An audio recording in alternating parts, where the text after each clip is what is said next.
Bom dia a todos e a todas. Um prazer estar com vocês nessa manhã de terça-feira. A gente sempre dá aqueles minutinhos, né, pessoal, para o pessoal ir chegando, né? Mas desde já registro aqui minha satisfação de estar com vocês. Já vejo alunos meus aí me acompanhando, né, Francisco? Bom dia. Muito bom estar com vocês. Agradecendo aqui, pessoal, a possibilidade, né, de estar conversando com vocês em mais um curso da ESA, desses cursos que a gente tem muito prazer de ministrar, porque é justamente o contato que a gente tem entre colegas, né? Então, além de professora, também advogo, como acredito que a grande maioria de vocês, ou quase que a totalidade de vocês. Então, para mim é sempre um prazer, né? Uma troca muito grande de conhecimento mesmo, né? Pessoal, vou dar para vocês alguns direcionamentos administrativos, né?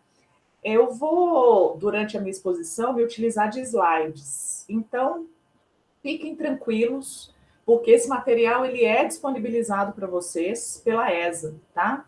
Então, fiquem tranquilos que não há nenhuma grande necessidade de cópias absolutas, né? Do que a gente for colocar no slide, ok? Então, fiquem tranquilos quanto a isso. O material ele é disponibilizado pela ESA. Assim que terminar a aula, eu já encaminho e a gente disponibiliza para vocês. Outra questão, quanto a perguntas, pessoal, fiquem super à vontade para fazê-las, né?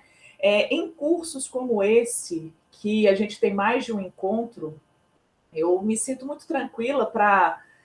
Aí, é claro, tudo depende da própria dinâmica que vocês vão impor, né? Mas, à medida que as perguntas vão aparecendo, obviamente eu tento respondê-las no momento em que elas aparecem. Se fica alguma coisa para trás, gente, eu sempre abro a próxima aula com alguma pergunta remanescente, porque às vezes vai pipocando muita coisa e eu acabo deixando alguma coisa para o dia seguinte. Então, nenhum questionamento vai ficar sem resposta, ok? Então, fiquem tranquilos quanto a isso também. Essa é a ideia, né, pessoal? Em temas tão controvertidos como esse, que a gente vai passar a analisar hoje, né? Vocês já tiveram a primeira aula com o professor César, né, um especialista na temática, na parte do direito civil. Então, certamente vocês viram as inúmeras controvérsias que esse tema demanda. E a gente vai analisar outras tantas aqui, né? A nossa forma de analisar as ações revisionais, pessoal, vai ser eminentemente prática. Claro, boa doutrina para vocês, eu vou passar, sempre faço isso, né? Passo bibliografia, porque eu acho que é importante, né? Uma bibliografia com indicação de não só de bons doutrinadores, mas doutrinadores que mencionam decisões jurisprudenciais para nós, advogados, isso é muito importante, né? Sair um pouco única e exclusivamente da academia para entrar também no dia a dia, que a gente está aqui para resolver problema, né? Então, a nossa ideia é essa, claro, teoria sim, importantíssimo, é base, né, é premissa, mas também a gente vai trabalhar eminentemente com prática, né? Então, além de entendimentos jurisprudenciais sobre as principais matérias, a nossa última aula, como a gente vai ver, vai ser eminentemente prática, né? Então, a partir de agora, pessoal, eu vou colocar aqui para vocês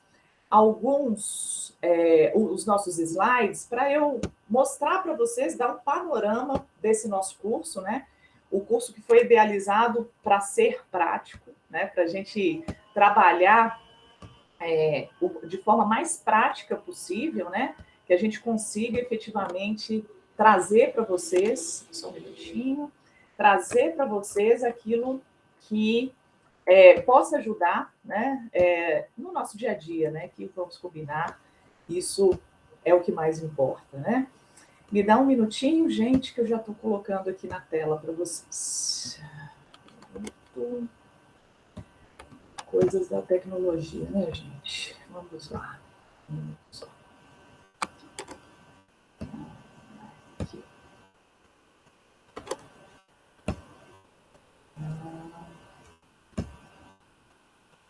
Ué, não está aparecendo para mim. Me dá um minuto, gente. Eu vou exibir aqui os slides e nós começaremos aqui. Pronto. Nada, um pouquinho de jeitinho, não faça resolver o problema técnico, né, pessoal? Um minutinho só. Pessoal, então, como eu falei para vocês,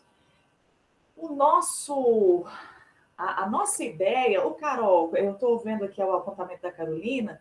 Pessoal, apontem aqui, né, no chat a presença, que aí ela é computada, tá, Carolina? Então, fiquem tranquilos quanto a isso, tá? Então, só como você fez acima, né, compute a sua presença aqui, que fica tudo certo quanto né, ao futuro certificado. Fechado?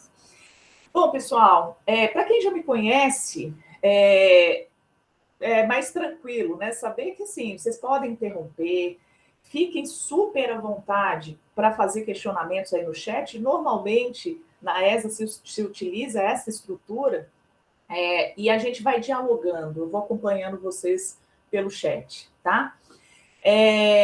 Então, como eu disse, pessoas chegaram depois desse meu aviso inicial, né?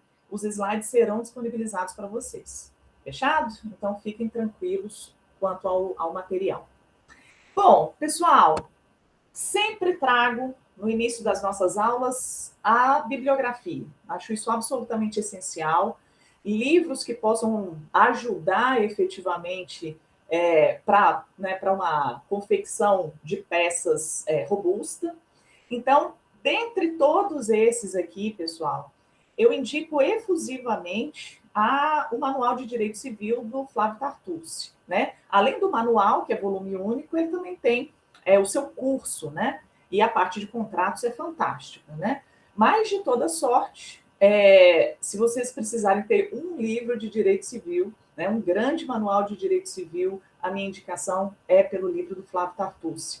E por quê? Porque ele é eminentemente prático, pessoal. Além de ter, obviamente, uma premissa doutrinária fortíssima, ele tem, assim, entendimentos jurisprudenciais a todo tema, né? Então, isso permeia toda a obra do Tartucci. Então, para nós, advogados, isso é muito importante, né? E também, hoje, a nossa aula vai ser fulcrada no CDC. Trago 2 livros aqui para vocês que são, e aí eu indico ambos, né? Um de comentários ao CDC e outro é um manual de direito do consumidor, né?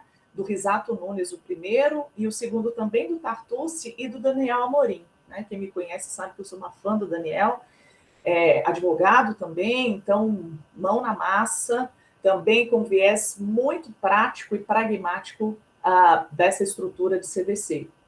E esse livro, especificamente do Tartucci com o Daniel, ele se subdivide em 2 áreas, direito material e direito processual. Então, é um livro bacana para quem milita na área, né? Então, gente, eu trago aqui para vocês a ideia que nós, né, eu e o César, traçamos para o nosso curso, né?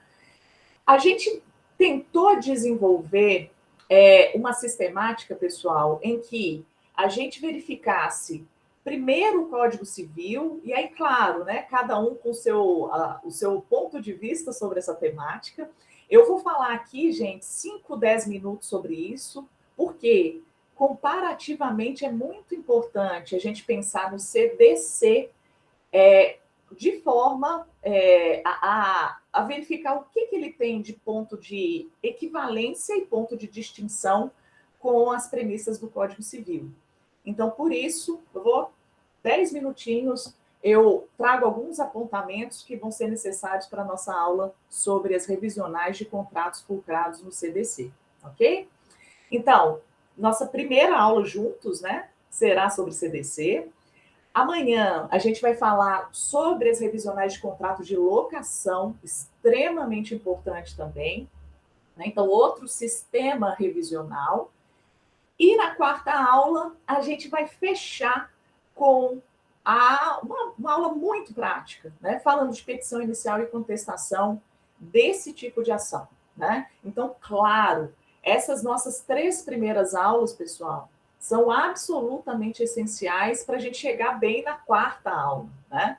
Na quarta, a gente vai colocar a mão na massa, mas essas três são preparatórias, né? Preparatórias mesmo, por quê? Justamente pelo fato de que o direito material discutido nessa quarta aula, né? A gente está falando de petição inicial e contestação, a gente vai trabalhar nesses três primeiros encontros. Fechado? Então, gente, ontem com o César, certamente vocês analisaram algumas questões, claro, né? Todo professor tem a sua forma de ver o direito. Então, se a gente pegar 5 professores que vão falar de revisionais no Código Civil, pode ser que esses 5 professores tenham posicionamentos radicalmente distintos uns dos outros, né? E a minha ideia aqui nessa parte introdutória, gente, não é traçar profundidade. Isso vocês viram com o César ontem. Aqui eu só vou elaborar alguns institutos e algumas normas ou noções fundamentais para a gente poder trabalhar com o CDC. O primeiro apontamento, gente, em termos de nomenclatura, né? Vejam que o nosso trabalho aqui, nesses nossos encontros, será calcado na ideia de revisão, ou seja, na modificação das bases contratuais. Só que para a gente chegar ali, por vezes, a gente vai permear outros institutos que também são muito basilares para a área contratual. Então, por exemplo, há dispositivos em que nós vamos falar de rescisão, resolução, resilição. Então, para isso, obviamente, a gente tem que minimamente distinguir esses institutos, né? Então, pessoal, com muita divergência de doutrina para doutrina, né? É importante que eu diga isso, né? Apesar de serem institutos muito milenares, né? Quando a gente fala em contrato, né? Ajuste de vontades, obviamente a gente está falando de um instituto que inerente à própria constituição da sociedade, né? Desde que o mundo é mundo, a gente tem minimamente troca, minimamente ajuste, né? Mas o fato é que a gente, até hoje, a gente tem inúmeras divergências, principalmente doutrinárias, quanto a esses termos. Se a gente pode falar minimamente de uma confluência majoritária, a gente fala de rescisão contratual como gênero, uma forma de extinção do contrato. E duas espécies. Primeira delas, a resolução, que é aquele instituto advindo do inadimplemento do contrato, ao lado da resilição. Resilição ou pode ser feito através de distrato, ou então em virtude, né, de forma unilateral, em virtude do exercício de um direito potestativo do contratante. Então, o contratante ele pode unilateralmente extinguir com as suas obrigações no contrato. Também é uma forma de resilição. Por que eu digo isso, gente? Não são esses os nossos objetos, nem foi ontem, nem será também a partir da aula de hoje. Mas é importante a gente verificar que muitos dos institutos que a gente se utiliza para pedir a revisão contratual dizem respeito formalmente mesmo a institutos relacionados à rescisão, né? Então, é uma premissa importante para a gente estabelecer. Passo seguinte, né, gente? A extinção do contrato, ela é tida como a última ratio, ou seja, a última medida a que os contratantes devem chegar. E por quê? Princípios também seculares que norteiam a questão contratual. Então, se você fez um contrato, em regra, ele deve ser cumprido, né? Então, a gente está falando do princípio da conservação contratual. A forma ajustada também deve ser cumprida, em regra, né? O princípio do pacta sunt servanda, né? Claro, e principalmente na aula de hoje a gente vai falar muito sobre isso, né? Princípio muito mitigado pela lei, não só pela lei, mas pela jurisprudência também, né? Princípio da intervenção mínima do Estado, porque se houve um ajuste de vontades dos contratantes em determinado sentido, a ideia é que, em regra, o Estado não deve se imiscuir, tá?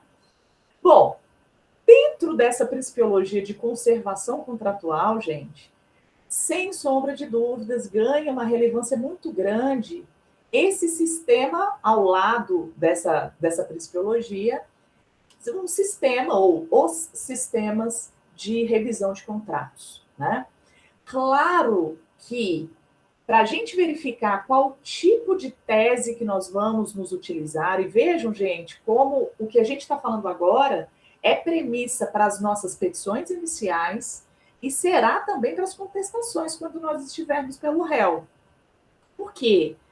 Se eventualmente a parte contrária se utiliza de um sistema de revisão não inerente àquele tipo de direito material versado, claro que isso é uma matéria maravilhosa para uma contestação, né? Ou seja, se está tentando imputar um requisito que não está previsto para aquele sistema de revisão, né? Então, vejam, realmente tudo que a gente vai falar nessas duas aulas, né, hoje e amanhã, e também a aula passada, nessas 3 aulas, na verdade, são premissas para a nossa atuação, tanto quando pelos autores, quanto também pelos réus, ok? Então, qual o sistema que nós utilizamos para a revisão de determinado contrato? Depende do contrato, depende do direito material versado, né? Aqui, gente, falei para vocês 5 minutinhos para a gente relembrar algumas das questões que certamente o César deve ter tratado com vocês. Primeira delas, né? Quando a gente fala em Código Civil, para muitos, a gente está falando da regra geral do sistema no que diz respeito à revisão contratual. Então, para cada caso, se não houver um outro sistema em paralelo para versar sobre aquele contrato em específico, se entende que o Código Civil vai ser utilizado. Mas, tecnicamente, o Código Civil ele deve ser aplicado para contratos cíveis e empresariais, né? Ou seja, uma sistemática, pessoal, que acaba trazendo requisitos muito mais rígidos para o pleiteante da revisão, né? E mais do que isso, há uma divergência gigantesca, tanto doutrinária quanto jurisprudencialmente, no que diz respeito a qual instituto a gente deve recorrer para pedir uma revisão contratual com base no Código Civil. Então, vejam, parte da doutrina e parte da jurisprudência acaba atraindo a aplicação do 317 do Código Civil. Ele tem um problema, né? Eu digo um problema para aqueles, né? Pessoal, Carolina, o suporte aí da ESA, tá? Encaminhou o link da lista de presença. Então, por favor, pessoal, obrigada aí pelo suporte. Insiram o nome de vocês também para não ter problema na hora da certificação. Tudo bem? Então, gente, o 317 tem um problema muito grande para o autor da revisional, que é a exigência do que está destacado para vocês, que é o fenômeno da imprevisibilidade, né? Então, vejam lá. Quando, por motivos imprevisíveis, sobrevier desproporção manifesta entre o valor da prestação devida e o momento de sua execução, então o contrato foi firmado hoje, daqui 5 anos, há uma desproporção entre o que foi ajustado e o que está ocorrendo no momento da execução, poderá o juiz corrigi-lo, né, a pedido da parte, de modo que assegure, quando possível, o valor real da prestação, né? Problema se exige a imprevisibilidade. Outro dispositivo muito utilizado nessa seara é o 478 do Código Civil. Mais uma vez, se exige imprevisibilidade. Então, vejam lá. E aqui tem um plus de problema. Vamos analisar e eu vou falar para vocês. Nos contratos de execução continuada ou diferida, se a prestação de uma das partes se tornar excessivamente onerosa, com extrema vantagem para a outra, em virtude de acontecimentos, e vejam aqui é um plus mesmo, né? Extraordinários e imprevisíveis, poderá o devedor pedir a resolução do contrato. Vejam, gente, a lei tecnicamente prevê essa hipótese, gerando como consequência jurídica a resolução contratual e não a revisão contratual. No entanto, esse dispositivo, certamente o César deve ter falado sobre isso ontem com vocês, ele é muito utilizado para fins de revisão. Problema, ele também exige a imprevisibilidade, né? Bom, o que a gente tem tido, pessoal, em termos atuais, no que diz respeito a essa discussão? Esses dois dispositivos continuam sendo aventados, né? Mas se fala muito, de uma forma muitíssimo mais atual, na questão do desequilíbrio contratual no caso concreto. Ou seja, o autor devendo demonstrar que aquilo que foi ajustado anteriormente já não se traduz no que atualmente está reverberando para as partes. Ou seja, um fato grave que gerou um desequilíbrio contratual entre as partes, né? Gerador, então, de onerosidade excessiva para um dos contratantes. Vejam, gente, que a prova dessa onerosidade excessiva é dificílima de ser feita, né? Por quê? Porque não é uma situação subjetiva. A demonstração deve ser justamente na realização do que foi ajustado entre as partes contratualmente, né? De toda sorte, pessoal, certamente o César falou muito disso com vocês ontem. O fato é que os requisitos do Código Civil, eles são mais rígidos mesmo. Por quê? Pelo menos em regra, se pensa em uma situação paritária entre as partes. A gente está falando de contrato civil ou empresarial, em regra, em regra, tá, gente? A gente sabe da realidade, né? Mas, em regra, se pressupõe ao menos que os contratantes têm uma situação paritária para a realização do ajuste. Então, por isso, a maior rigidez na sua possibilidade de revisão. Dito isso, então vejam, primeiro sistema que vocês já viram de revisão contratual, aquele previsto pelo Código Civil, muito rígido, né? Há outros, pessoal. Dois deles nós vamos tratar. Um hoje, que é a previsão do Código de Defesa do Consumidor, e outro amanhã, que é a previsão de revisão na Lei de Locações. Há outros, pessoal, né? Então, se a gente pensa, por exemplo, numa situação de alimentos, vocês podem pensar, mas professora, alimentos, em regra, são fixados por sentença. Então, a gente vai falar em cumprimento de sentença. Em regra, né? Porque pode haver estabelecimento de alimentos por exemplo, uma escritura pública, né? E aí, a gente está falando de contrato, e aí a gente pode pensar na possibilidade de uma revisão. Mas a gente não vai falar disso, né? A gente vai trabalhar com aqueles dois casos que são mais corriqueiros no que diz respeito à revisão, que são Código de Defesa do Consumidor, aula de hoje, e Lei de Locações, aula de amanhã. Cada um com seus dispositivos base indicados aí para vocês, né? Artigo 6º, 5 do CDC e artigo 19 da Lei de Locações. Beleza? Dito isso, gente, vamos falar da ação revisional prevista no CDC. Algumas premissas são essenciais para a gente trabalhar com essa temática, gente.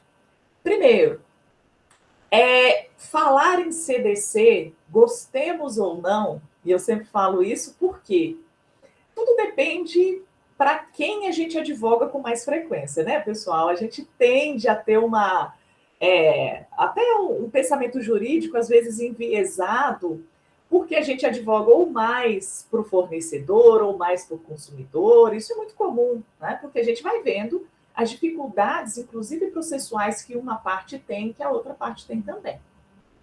Mas algumas questões fogem à nossa ideologia, né? Dentre elas, o fato de o CDC ser uma norma de ordem pública, né?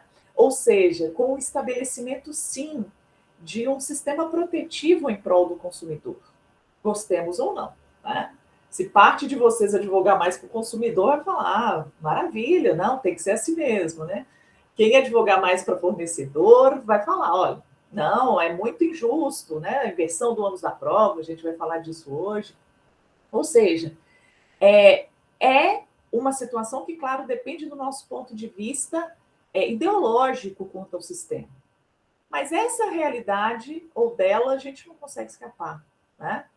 Grande parte desse sistema protetivo, pessoal, a gente não pode abrir mão, né? Tanto é que são absolutamente corriqueiras as ações em que não só são pedidas tutelas revisionais, como também determinados pontos de nulidade de cláusulas contratuais em virtude dessa tentativa de quebra do sistema protetivo. Então, essa é uma premissa, gostemos ou não, né? Outra questão importante, aqui a gente vai falar do contrato consumerista em si. Detalhe, tá, gente? Mesmo a gente estando falando aqui de algumas questões principiológicas, esses princípios resolvem problemas práticos, né? Quando a gente está trabalhando em prol do consumidor, né? Falar da interpretação mais favorável a ele, claro, numa cláusula dúbia, isso resolve problemas práticos, né? Obviamente, como agir quando a gente está trabalhando pelo fornecedor, por exemplo, né? Que tipo de argumentação útil a gente pode utilizar para fazer cair essa, minimamente pelo menos, ou que seja afastado o sistema protetivo do consumidor. Então, uma questão importante, assim como a gente vê um sistema protetivo genérico em prol do consumidor, também na seara contratual existe essa proteção. Então, a proteção contratual ela é expressa no Código de Defesa do Consumidor, né? Uma previsão importantíssima, gente, artigo 46 do CDC, a não obrigatoriedade de cumprimento do contrato pelo consumidor se a sua redação dificultar o seu alcance e o seu sentido, claro, né? Não basta não cumprir, né? As tutelas jurisdicionais respectivas devem ser requeridas pelo consumidor, mas aquelas redações truncadas, né? A gente vê muito isso em contratos bancários, né? Aqueles contratos prolixos, né? Extremamente prolixos, que dificultam mesmo até a leitura por profissionais, né, gente? Quem nunca, né? Quem nunca teve dificuldade de extrair de um contrato bancário a efetiva extensão do que estava sendo ajustado entre as partes, né? É difícil mesmo. E muitas vezes a redação ela é feita para dificultar, né? Justamente por isso é que a interpretação deve ser dada sempre, em caso, obviamente, né, de leitura truncada das cláusulas contratuais, a interpretação deve ser a mais favorável para o consumidor. Artigo 47 do CDC. Então, vejam que a gente tem um sistema mesmo protetivo do consumidor também em matéria de contratos. E mais, gente, não há esse princípio que a gente vai falar agora de forma escrita no código, pelo menos expressa, vamos dizer assim, mas a gente consegue extrair do sistema, que é o princípio do equilíbrio econômico do contrato consumerista. Ou seja, quando o código estipula determinadas previsões em que a todo momento ele vai falando, né, que há necessidade de equilíbrio das relações consumeristas, né? Ou seja, isso é um princípio do Código de Defesa do Consumidor. Se há previsão de nulidade de cláusula consumerista que acabe atribuindo uma vantagem exacerbada para o outro contratante, ou seja, uma desvantagem para o consumidor, a gente está falando, sim, que vige um princípio, que é o princípio do equilíbrio econômico do contrato consumerista. E a gente vai ver mais. Dentre as hipóteses, né, que o Código de Defesa do Consumidor estabelece para a revisão contratual, essa convenhamos, ela é bem expressa, né? Invocando, não de forma explícita, mas invocando, sim, esse princípio, essa premissa do CDC, ok? Dentro disso, né, gente, será que a gente pode falar que vige para os princípios, para os contratos consumeristas, o princípio da pacta sunt servanda? Ou seja, os pactos devem ser cumpridos, os contratos devem ser cumpridos pelas partes, né? Fala, olha, poxa, se a todo momento eu posso revisar, então não deve, né, ser aplicado nessa seara esse princípio. Será que a gente chega a tanto, né? Pessoal, há quem diga que sim, tá? Um dos autores que eu indico para vocês e que é realmente muito bom é o professor Risato Nunes, né? E o professor Risato Nunes, ele fala peremptoriamente que o CDC rompeu de vez com o princípio da pacta sunt servanda para contratos consumeristas. Eu não chegaria a tanto, né? Me parece, e vocês vão ver isso na prática, né? Quem já advoga com contratos do consumidor sabe que, apesar de a gente ter uma flexibilidade maior para a revisão desses contratos, não é uma área sem lei, né? Ou seja, a regra de manutenção do contrato, ela continua vigendo, mas a atenuação dessa regra, ela acontece quando também são previstas cláusulas tidas como abusivas, quando o equilíbrio contratual ele é, em alguma maneira, desfeito. Ok? Em outras palavras, pessoal, se a gente não pode, com todo respeito ao professor Risato Nunes, falar em rompimento, a gente pode, pelo menos, falar em mitigação, né? E detalhe, essa é uma afirmação que a gente vê em inúmeros julgados, pessoal. Aqui, só exemplificativamente para vocês, uma ação revisional contratual, em que se expressamente, né, mitigação da pacta sunt servanda, divergência entre o valor financiado somado aos demais encargos e o total do financiamento, equívoco que implicou diferenças em desfavor do consumidor. Ou seja, estava previsto em contrato aquela, a imputação daqueles encargos? Estava. Então, pela regra geral do pacta sunt servanda, essa incidência deveria ocorrer. Só que o que acontece, na verdade, pessoal, é uma mitigação do princípio, gerando a possibilidade da sua revisão. Ok? E óbvio, aqui eu ainda estou falando de forma principiológica. A gente vai passar a ver, a partir de agora, quais são os requisitos que o CDC traz para nós para que a gente consiga viabilizar o pleito de revisão desses contratos. Perfeito? Então vamos lá, gente. Já falamos. O sistema do CDC é protecionista, sim, à figura do consumidor. Então, os requisitos que ele prevê para a revisional dos contratos consumeristas, os requisitos são mais flexíveis, ou seja, menos complexos de serem cumpridos. Aqui eu vou fazer um parênteses, gente. Se parte de vocês advoga, por exemplo, na seara bancária, vocês podem estar pensando, bonito ver isso, né? Estipulado na lei. Mas na prática, a gente vê muitas dificuldades para se impor a revisão de determinados contratos. Eu citei os bancos por conta de poderio econômico, né, gente? E aqui, eu acredito que ninguém aqui seja inocente a ponto de achar que isso não exista. Vejam, não estou falando de corrupção, eu estou falando de influência, né? Influência no sentido mesmo de ter um bom trânsito nos tribunais e etc, né? O que eu quero dizer com isso, né, gente? Apesar de nós termos, sim, um sistema voltado à proteção do consumidor, isso não significa que nós não tenhamos, nas nossas petições iniciais, que demonstrar cabalmente o cumprimento dos requisitos previstos no CDC e muito mais do que isso, né, pessoal? Trabalhar arduamente pela prova quanto ao cumprimento desses requisitos. Vocês podem estar pensando, mas Cris, e a inversão do ônus da prova? Né? Ela não ajuda? Claro, né, pessoal? Claro que ajuda. Né?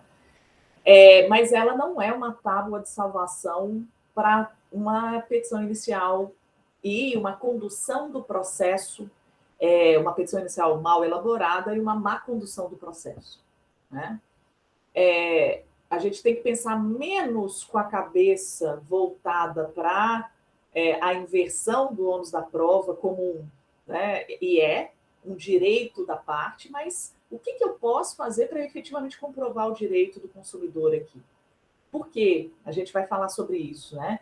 Inúmeros são os casos, gente, em que, apesar de se falar, olha, sim, o consumidor tem o direito de inversão do ônus da prova, mas na prática não houve qualquer elemento de prova que favorecesse ao autor. Então, vejam, a gente tem que fazer o nosso dever de casa também, né? Mas a gente vai falar mais disso já já. É fato que esses requisitos que a gente vai passar a ver agora são mais flexíveis? Sim, é fato, né? Isso é verdade. Por exemplo, a letra da lei não fala em previsibilidade, o que, convenhamos, é uma vantagem muito grande para o consumidor. Né? Não fala em acontecimentos extraordinários.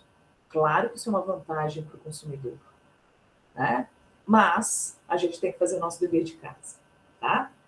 Bom, pessoal, vamos ver então o inciso 5 do artigo 6º do CDC. É o dispositivo base, apesar de a gente ter outras previsões legais importantes para essa sistemática. Mas vejam lá.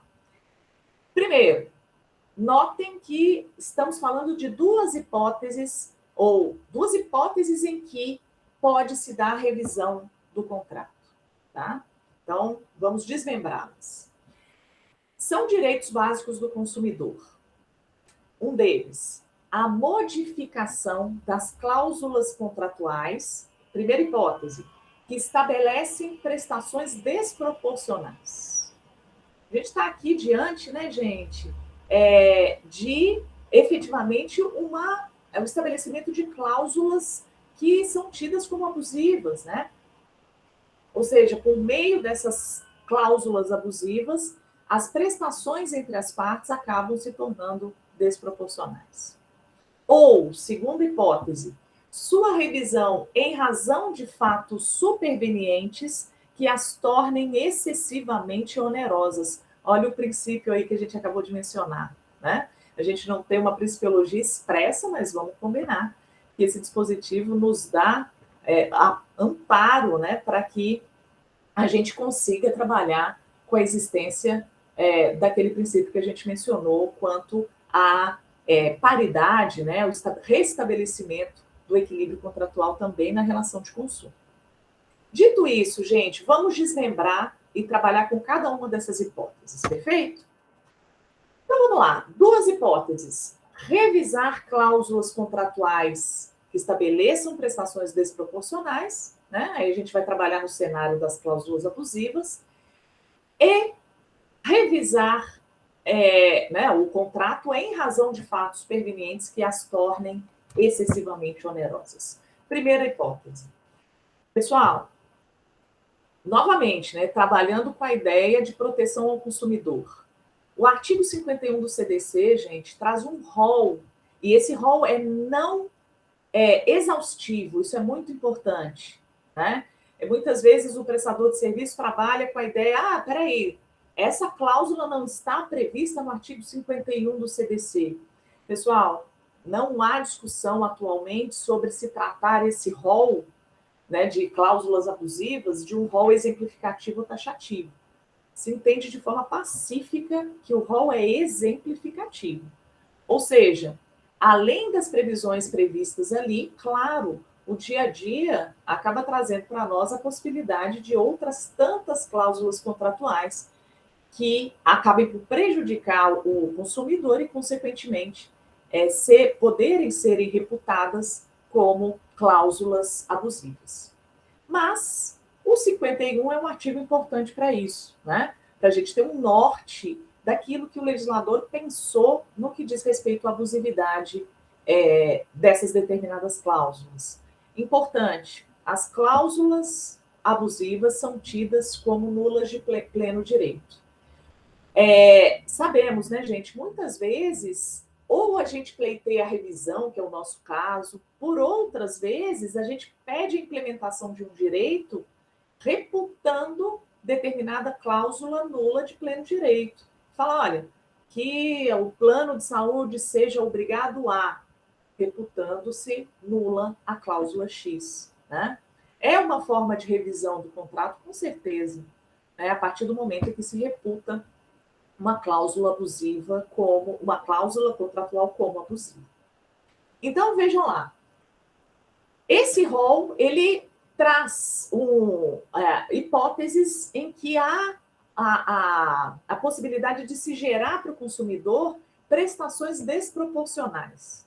Então, vejam lá, como aquelas que, a ipsis literis, né, estabeleçam obrigações consideradas iníquas, abusivas, que coloquem o consumidor em desvantagem exagerada ou sejam incompatíveis com boa-fé e equidade. Vamos trabalhar um pouquinho com isso, gente. Muito comum em contratos de plano de saúde, né, gente? Não sei se aqui a gente tem advogados que militam contra planos de saúde ou a favor deles, né?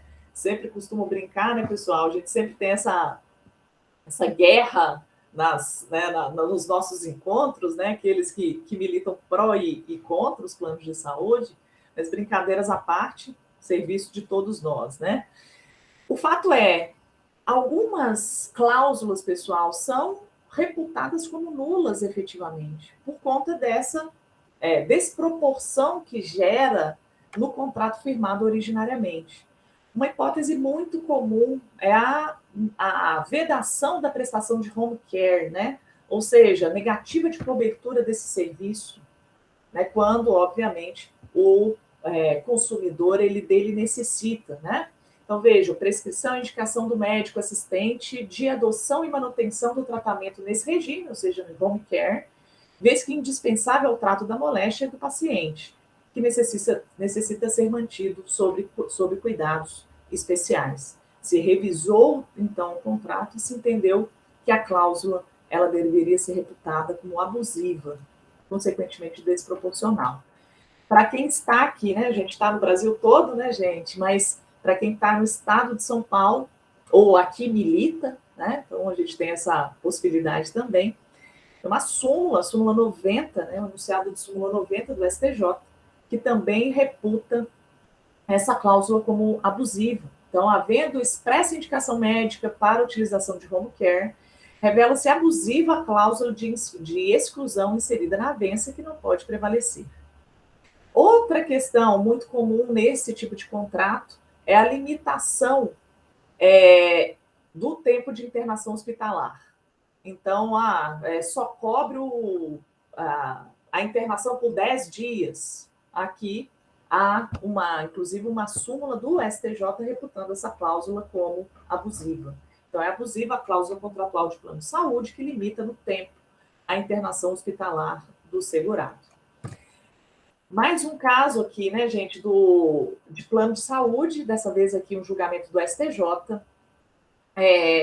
falando de forma genérica sobre essas cláusulas, né? Cláusulas que afetam de maneira significativa a própria essência do contrato, impondo restrições ou limitações aos procedimentos médicos, fonoaudiológicos e hospitalares, né? Então, obviamente, reputando essas cláusulas como abusivas. Eu tive um caso recentíssimo no escritório, pessoal, nunca tinha visto isso. Depois que eu fui estudar e vi que era uma negativa de prestação de serviço corriqueira. Vejam o que vocês acham dessa cláusula, né? A mãe e o pai de uma criança de 2 meses eles procuraram o nosso escritório e relataram que eles tinham, né, feito o plano de saúde para o nenê, e o nenê teve uma complicação pós-parto, né, não decorrente do parto, mas depois do parto, e precisou de internação. E, pasmem, né? o plano de saúde tinha carência. Então, o nenê só poderia utilizar do plano de saúde depois de 6 meses de vida. Ou seja, o período, né, de carência de 6 meses, logo, ele só poderia ter um problema que gerasse a necessidade de uma internação depois de 6 meses, né? Então, antes, ele não poderia ter, porque não estaria coberto pelo plano de saúde, né? Obviamente, liminar concedida, né, para fins de reputar essa cláusula, pelo menos, né, em termos de fumus boniuris, como uma cláusula abusiva. Então, é muito comum revisionais requerendo, até como uma premissa, o estabelecimento de que determinada cláusula contratual é abusiva, posto que desproporcional. Né? Outra hipótese muito comum, né, gente? Contratos bancários. Contratos bancários. Né? Antes de a gente falar de alguns julgados que eu trouxe aqui para vocês, eu faço um alerta, né, pessoal? Para advogar bem em contratos bancários, a gente precisa de um estudo muito maior do que apenas a propositura de ações com conteúdo genérico. Né? Então, às vezes, a gente vê de uma forma muito corriqueira ações e petições iniciais sendo propostas de forma genérica. Né? E a gente vai ver na última aula que o código refutou essa possibilidade. Né? Então, a gente vai falar da petição inicial nessa seara. Mas eu quero tratar aqui de outro ponto. A gente precisa ter muito cuidado, gente, ao propor esse tipo de demanda. Primeiro, né? Pesquisa jurisprudencial nessa temática é absolutamente essencial. O que se tem reputado, por exemplo, aqui está falando de juros, o que se tem reputado como juros aceitáveis no mercado? Se houver, no caso concreto, a necessidade de fazer perícia, né, gente, que ela seja requerida. Por quê? Não fiem todas as suas fichas, né, na inversão do ônus na prova, né, principalmente em temáticas envolvendo banco, pessoal. A probabilidade de uma improcedência é muito grande se a gente não toma a ferro e a fogo a nossa petição inicial. Tanto no que diz respeito à construção da petição inicial, como também trabalhando com a ideia, né, de que a prova tem que ser realizada. Aquelas alegações genéricas, os juros são abusivos, ok, mas o que é juro aceitável para o mercado?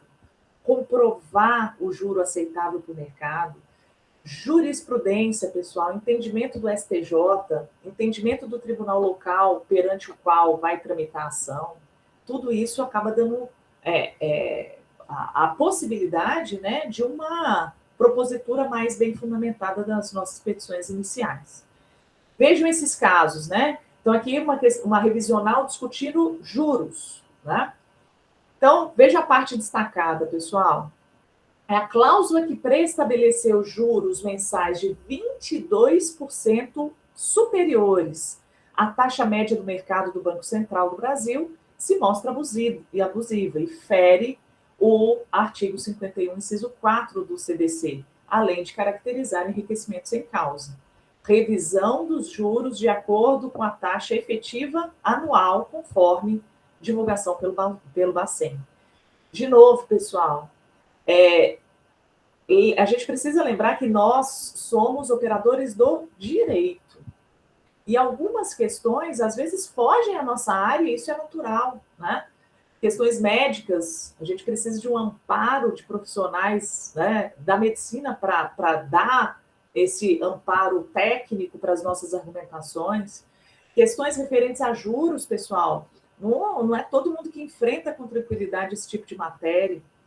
Então, por isso, né, a gente está bem assessorado nessa questão, é muito importante, né? Não só vendo decisões judiciais, como também o amparo de profissionais, né, da área, para que a gente possa né, também fazer pleitos de acordo com o que o mercado estabelece. Né? Também, juros bancários aqui. Revisão contratual, empréstimo bancário, né? Também muito comum. Taxas de empréstimos bancários e juros, né? Elevadíssimos, mas o elevadíssimo precisa ser comprovado, né? Laudo pericial, vejam, gente, ressalto para vocês a necessidade da produção de uma boa prova, né? Laudo pericial que reconheceu a prática de juros superiores à média do mercado, abusividade reconhecida e possibilidade de revisão contratual. E o que o juiz faz? Então, ele adequa o contrato, porque a premissa de manutenção do contrato, ela permanece. Então, ele mantém o contrato, mas revisa aquela determinada cláusula contratual reputada como, né, em alguma medida, desproporcional e, consequentemente, abusiva em desfavor do consumidor. Beleza? Empréstimo consignado, muito comum, né? Ou seja, idosos principalmente, né? Mas que têm os seus salários, né? Seus vencimentos, descontos nos seus vencimentos em pagamento a empréstimos consignados.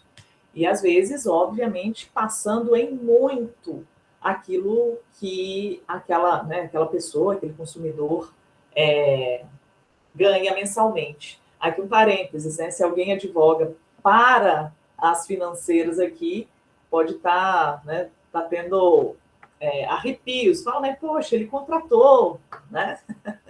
Mas, de novo, né? A gente está falando de relação consumerista e, por isso, uma possibilidade maior de intervenção do Estado juiz na relação de consumo. Então, vejam lá, contrato bancário, retenção dos vencimentos da autora para amortização de parcelas de empréstimo consignado. Descontos autorizados, desde que limitados a 30% da remuneração. Esse caso, pessoal, os descontos eram de 60%, então sobrava para a autora o valor de 40%. Né?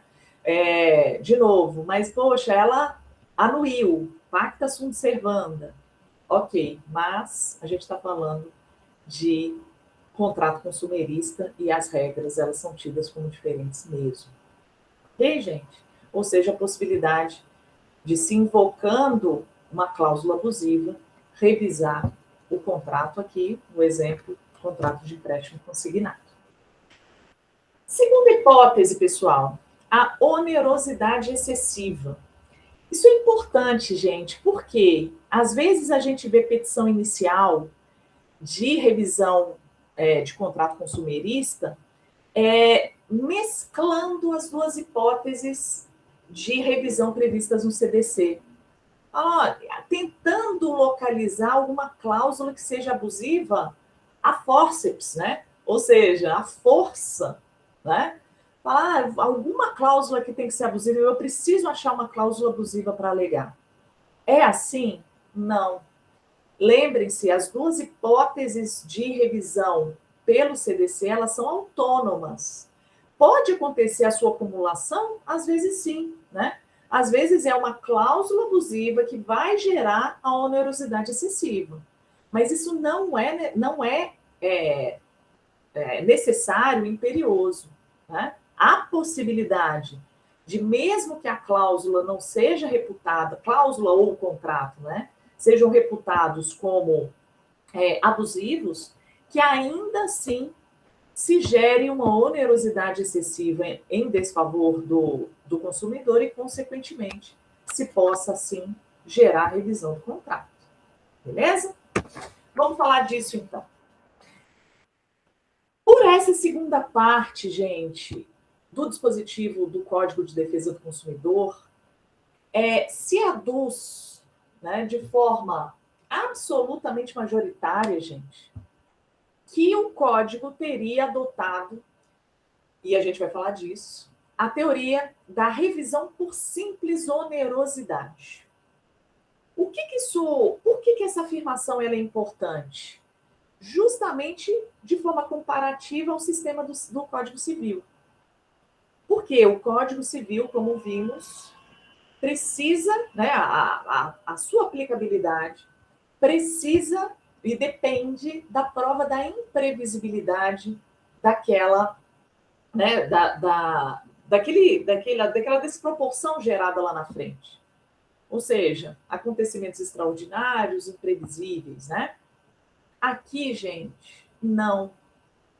E aqui talvez esteja o ponto de maior vantagem, e aqui eu não estou usando de forma depreciativa, né?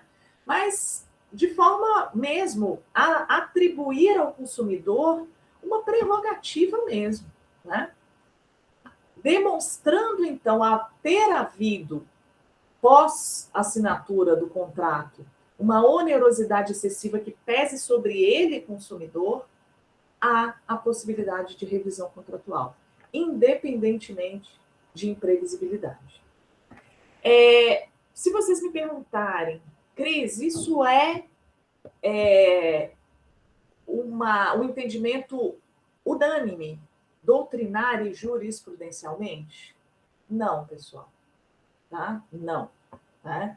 O STJ tem julgados em que exige a imprevisibilidade, né? Apesar de a maioria atualmente reafirmar ser um sistema, eu vou mostrar isso para vocês, mas ser um sistema diferente do Código Civil, mas a gente ainda encontra julgados, né, nesse sentido. E não só o STJ, né? Citei o STJ, mas os tribunais locais também. E doutrinariamente também, pessoal. Então, eu preciso falar para vocês, né, até porque bons nomes defendem isso, e aí eu estou falando do Humberto Eudoro, estou falando do Arruda Alvim, um civilista muito conhecido na área contratual, que é o José Geraldo Brito Filomeno, né?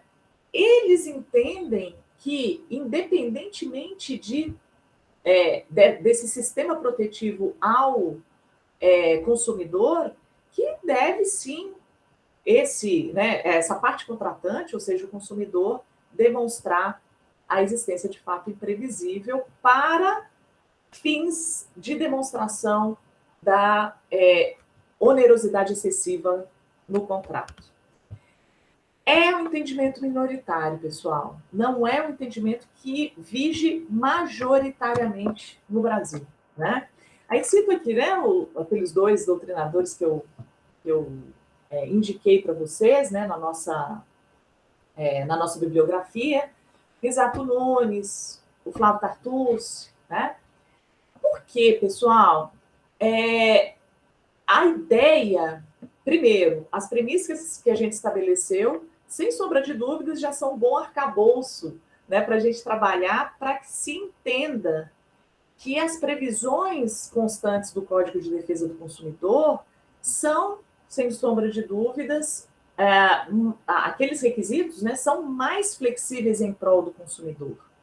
E realmente, a letra da lei não exige uma imprevisibilidade, né? Então, cumular o CDC com o Código Civil, com todo respeito aos grandes nomes que defendem isso, né, gente, me parece que não é a melhor conclusão a que a gente possa chegar, né? Ou seja, se a gente fala que basta a prova de uma onerosidade maior, desproporcional, em desfavor do consumidor, pessoal, o que a gente precisa provar no processo, né? Justamente esse fato novo que gera o desequilíbrio contratual. Trago aqui para vocês, gente, na minha opinião, o doutrinador que melhor fala de forma comparativa a diferença entre Código Civil e Código de Defesa do Consumidor é o Risato Nunes, né? O que ele diz? Ele fala, olha, o CDC estabeleceu uma forma de revisão pura, né, sem a necessidade de prova de imprevisibilidade. Vamos só ler o último parágrafo, pessoal, que é bem conclusivo nesse sentido, né? Na sistemática do CDC, não há necessidade desse exercício todo. Qual exercício? Da alegação da teoria da imprevisão, imprevisibilidade sempre calcada a acontecimentos, né? Ou seja, em acontecimentos extraordinários, né? Ou seja, não tem necessidade desse exercício todo. Para que se faça a revisão do contrato, basta que, após ter ele sido firmado, surjam fatos que o tornem excessivamente oneroso.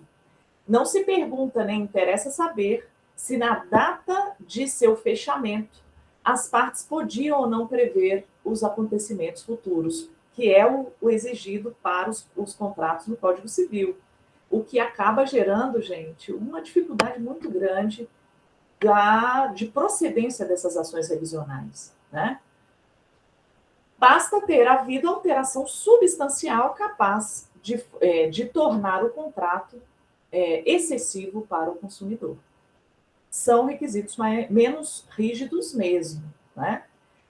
Parênteses, falar que é menos rígido não significa falar que a gente pode descuidar na condução do processo, né, gente? E a gente vai falar disso um pouquinho mais adiante, de forma um pouquinho mais profunda. Beleza? Mas que são requisitos diferentes, me parece que é inegável que são, né? E aqui um julgado, gente, que fala justamente também dessa menor rigidez do sistema consumerista, né? Então, vejam lá. Então, a teoria da base objetiva, e aí fala do artigo 6º, né, do Código de Defesa do Consumidor, difere da teoria da imprevisão. Por prescindir, ou seja, não exige a previsibilidade de fato que determina a oneração excessiva de um dos contratantes. Tem por pressuposto a premissa de que a celebração de um contrato ocorre mediante consideração de determinadas circunstâncias, as quais, se modificadas no curso da relação contratual, determinam consequências diversas daquelas inicialmente estabelecidas, com repercussão direta no equilíbrio das obrigações pactuadas. Em que pese sua relevante inovação, tal teoria, e aqui vejam, né, no caso concreto, a parte tentou implementar essa teoria em contrato que não era consumerista. Tal teoria, ao dispensar, em especial, o requisito da imprevisibilidade, foi acolhido em nosso ordenamento apenas para as relações de consumo que demandam especial proteção. Em outras palavras, pessoal, é um sistema mais flexível, sim. Por quê? Porque ele é protetor da figura do consumidor. Perfeito? Então, gente, vejam, até aqui, se tiver dúvida, pessoal, por favor, viu? Chat na mão aí, fiquem à vontade para fazer seus questionamentos.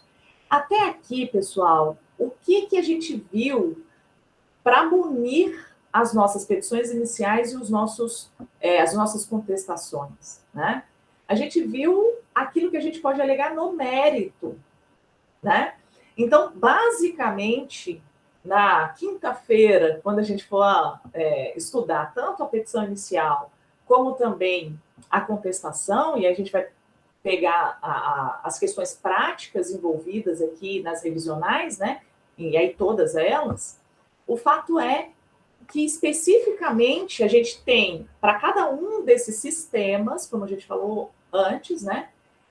Um arcabouço de direito material para versar. E é justamente na petição inicial, quando a gente fala lá do requisito, né? Fundamentos jurídicos, né? Requisito da petição inicial, o autor deve indicar os fundamentos jurídicos e de fato, né? Que é causa de pedir.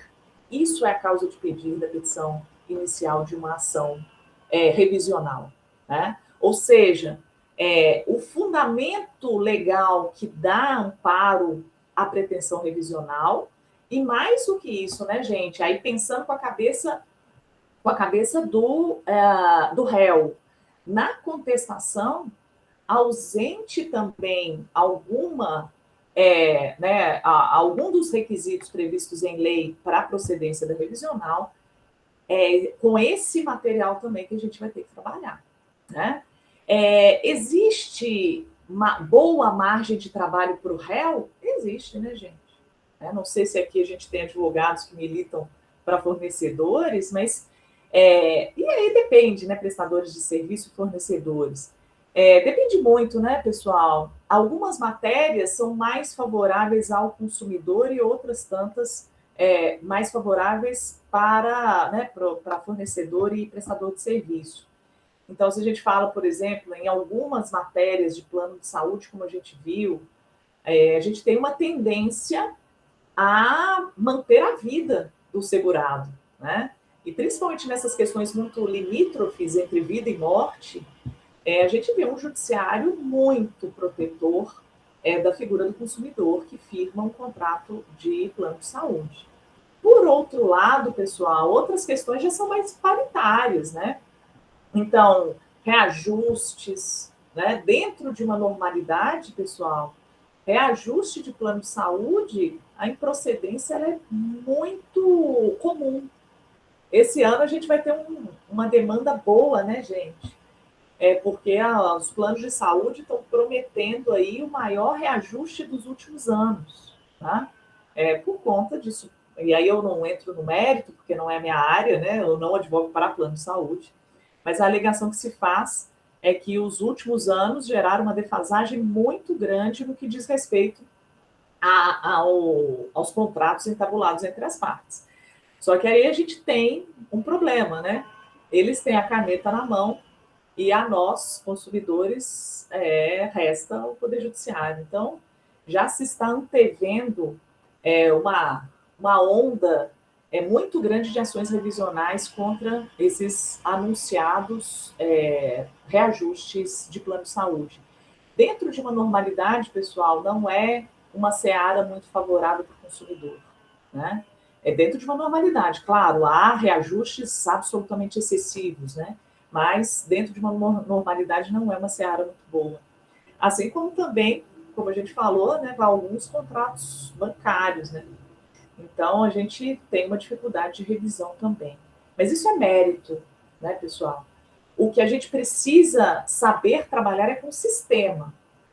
Ou seja, se eu estou falando de CDC, utilizar das armas que o sistema dá em proteção para o consumidor.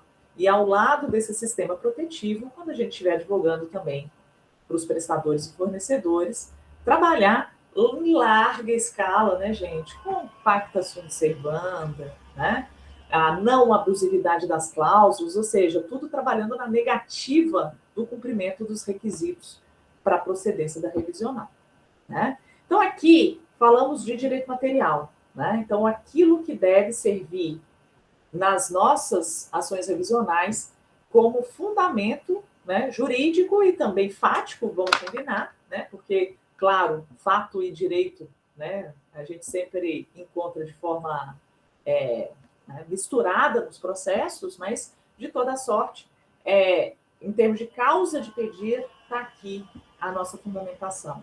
Para o réu trabalhar com a inexistência desses requisitos, ou seja, o não cumprimento dos requisitos legais. Queria tratar aqui com vocês, gente, de algumas questões procedimentais relevantes. Não vamos falar de todas, né? Por quê? Porque, como eu disse para vocês, a nossa quarta aula será destinada eminentemente para questões práticas. Então, a gente vai falar de competência, e aí vamos falar de competência para todos os sistemas, né? A gente vai falar, obviamente, da petição inicial de forma robusta, os focos de cuidado para uma boa petição inicial nas revisionais, os requisitos específicos para as revisionais previstos no Código de Processo Civil. Vejam, gente, como isso é indicador de uma relevância que o sistema dá, né, para a temática da revisional. Porque, ao lado dos requisitos genéricos de qualquer petição inicial, né, 319, 320 do Código, a gente tem requisitos específicos para as ações revisionais. Isso não é pouco, né?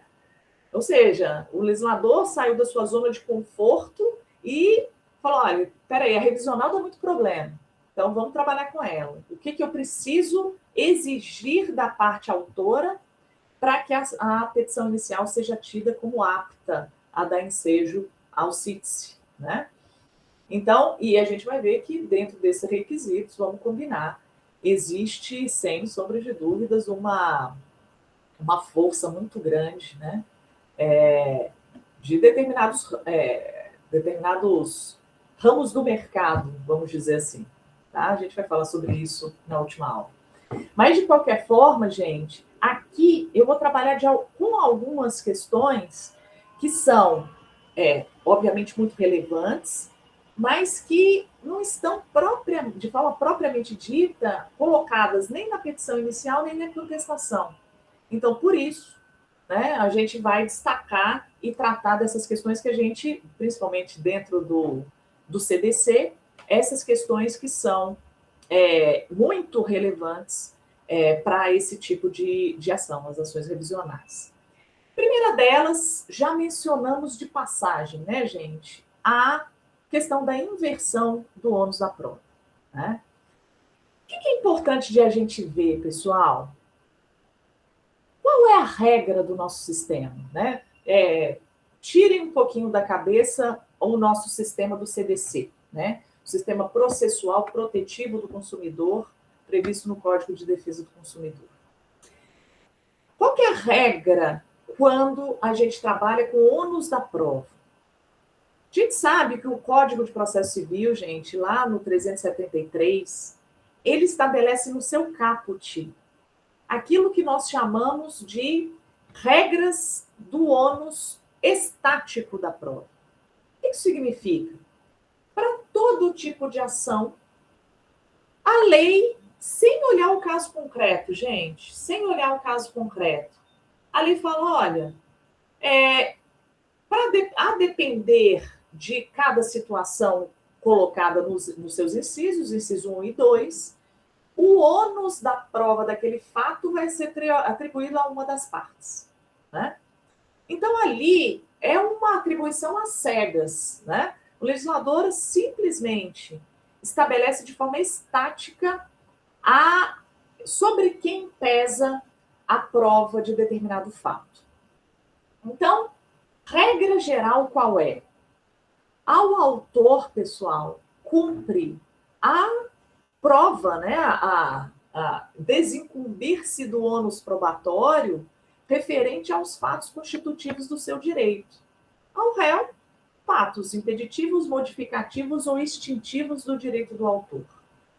Então, sem olhar o caso concreto, essa é a regra geral processual no Brasil. Em linhas gerais, gente, se eu estou falando de uma revisional de contrato firmado, né, um contrato firmado entre consumidor e fornecedor, por exemplo, ao autor caberia a prova das bases, né, daqueles fatos que constituem o seu direito. Isso acaba gerando para o consumidor, né, que, vamos combinar, né, gente, a maior parte das ações revisionais é proposta pelo consumidor, né? Então, o consumidor tentando revisar aquilo que constou, né, dentro do pactuado entre as partes. Muito mais comum. Ou seja, pesaria sobre ele o ônus da prova da constituição do seu direito. Ou seja, o direito à revisional, o direito à tutela de revisão do contrato recairia sobre si. E, obviamente, né, gente, isso na prática, a gente sabe que pode gerar uma série de distorções. Uma série de distorções, né? Tanto é assim que nós também sabemos que essa previsão de inversão do ônus da prova, que veio para o nosso sistema com o CDC lá nos anos 90, o Código de Processo Civil atual previu uma coisa similar, ordinarizada, no parágrafo 1º, que é a distribuição dinâmica do ônus da prova. Ou seja, de acordo com as especificidades da causa, isso eu não estou falando só de consumo, eu estou falando especificamente de qualquer tipo de ação. Se o juiz verificar que uma das partes pode se desincumbir melhor do que a outra de um ônus que o caput estabeleceria de forma diferente, o juiz pode atribuir à parte contrária a produção daquela prova. Bom, e para defesa do consumidor, né? Aqui, gente, já é tradicionalíssimo no nosso sistema, né, que nós, né, que o sistema preveja a inversão do ônus da prova, né? De forma expressa, gente, também lá como direito básico do consumidor, artigo 6º também, só que o inciso 8º. A previsão de que deve ser facilitada a defesa dos direitos do consumidor, e aí vem, inclusive com a inversão do ônus da prova em seu favor no processo civil, detalhe, de forma aberta e sem requisitos? Não, né? E aqui eu chamo a atenção de vocês, pessoal. Muitas vezes, mas muitas vezes mesmo, a gente vê as petições iniciais com um parágrafozinho lá no final, né? Falando, por se tratar de matéria de consumo, vem requerer a inversão do ônus à prova em favor do autor. E boa, né? O que eu costumo dizer, pessoal? É esse direito que é, sim, legalmente conferido ao consumidor, ele demanda a demonstração do preenchimento dos requisitos, gente. No caso concreto, não é um tão só fato de existir a condição de ser consumidor pelo autor, que já vai automaticamente lhe gerar o direito à inversão do ônus da prova. E isso, obviamente, essa demonstração deve ser feita pelo autor na petição inicial. E as petições iniciais, e aí vale para revisional ou vale para qualquer outra ação que discuta um contrato de consumo, sempre tem um ícone para falar da inversão do ônus da prova, ainda que lá no final, nos requerimentos, eu coloque no parágrafozinho, sim. Mas veja, é importante a gente lembrar que a gente tem que preencher os requisitos. Quais são eles, gente? Então, olha lá. Quando que a inversão pode se dar? Quando, a critério do juiz, questionável, né, gente? Porque fica parecendo que é discricionário. O juiz inverte se ele achar por bem inverter. Me parece questionável isso, né? Porque se preenchidos os requisitos, a ideia é de que ele deve inverter, né? Mas, ok, a gente tem que lembrar que é um dispositivo redigido lá em 90, né? E a gente tinha muito ainda permeado no sistema a ideia de discricionariedade do juiz, principalmente para tutelas antecipadas, né? Tutelas provisórias em geral, critério do juiz, poder discricionário, mas ultrapassada essa questão, vamos lá. Requisitos. Por verossímil a alegação. Pessoal, muito importante. A verossimilhança da alegação que a gente está trazendo para o juiz apreciar. Então, claro, esse item, pessoal, eu sugiro que seja feito lá como um dos últimos itens do processo, né, da petição inicial. Por quê? Você já vai ter desenvolvido antes a sua causa de pedir.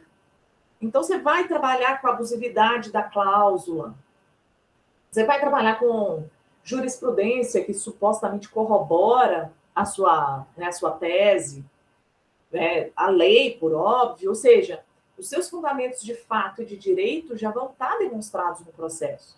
Então, o que a gente vai fazer nesse ícone da inversão do ônus na prova é apenas inserir um resumo. Então, vem requerer a inversão do ônus na prova, por vez que presentes os seus pressupostos. Aí vem, a verossimilhança já foi exaustivamente demonstrada anteriormente, e ela está calcada no fato de a cláusula X se tratar de uma cláusula abusiva, que gera, se for o caso de cumulação, às vezes não é, mas que está a gerar uma desproporção excessiva entre as partes contratantes, né? Gerando necessidade de que esse juízo intervenha para manter a paridade do contrato. Ou seja, um resumo, pessoal, daquilo que foi causa de pedir anteriormente, né? E mais, não é só. Veja o que ele fala ou quando for hipossuficiente, segundo as regras ordinárias de experiência. Pessoal, aqui se fala ou. A maior parte da doutrina e jurisprudência, pessoal, entendem que são requisitos cumulativos. Por quê, gente?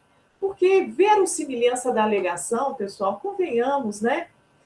Tem que ter, minimamente, você precisa demonstrar que você tem o direito que você está alegando.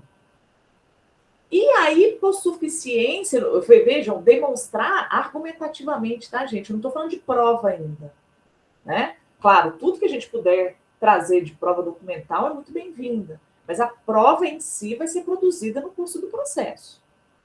O que eu estou falando aqui é a alegação da verossimilhança de forma argumentativa, né? A gente está falando que é edição inicial, a prova ainda não foi produzida na sua íntegra.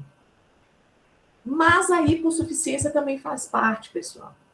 E aí, questionamento básico, né? De que hipossuficiência estamos falando, né? A gente está falando da hipossuficiência financeira, a gente está falando da hipossuficiência técnica, estrutural, às vezes, pessoal, né? A gente sabe, né, gente, existe uma série de teorias que tentam abarcar o termo hipossuficiência aqui para fins de aplicação da inversão do ônus da prova. O que me parece, e aí com mil controvérsias, tá, gente, que é o conceito mais preciso, está dentro da ideia relacionada à própria inversão do ônus da prova. O que eu quero dizer? É a hipossuficiência na comprovação daquele fato que dá aso à ação revisional que a gente está pleiteando.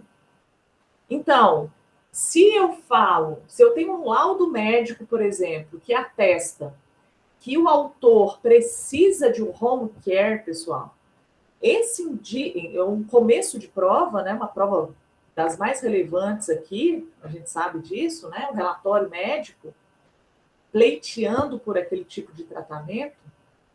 O fato é, a hipossuficiência, ela é também técnica nesse caso. Por que eu digo isso? Quem tem melhores condições de provar que ela não precisa daquele tratamento? É, por exemplo, um plano de saúde, né? Em qual sentido? Falar, não, o caso específico dela não demanda home care. Prova difícil? Dificílima. Como que o réu vai tentar fazer essa prova, pessoal?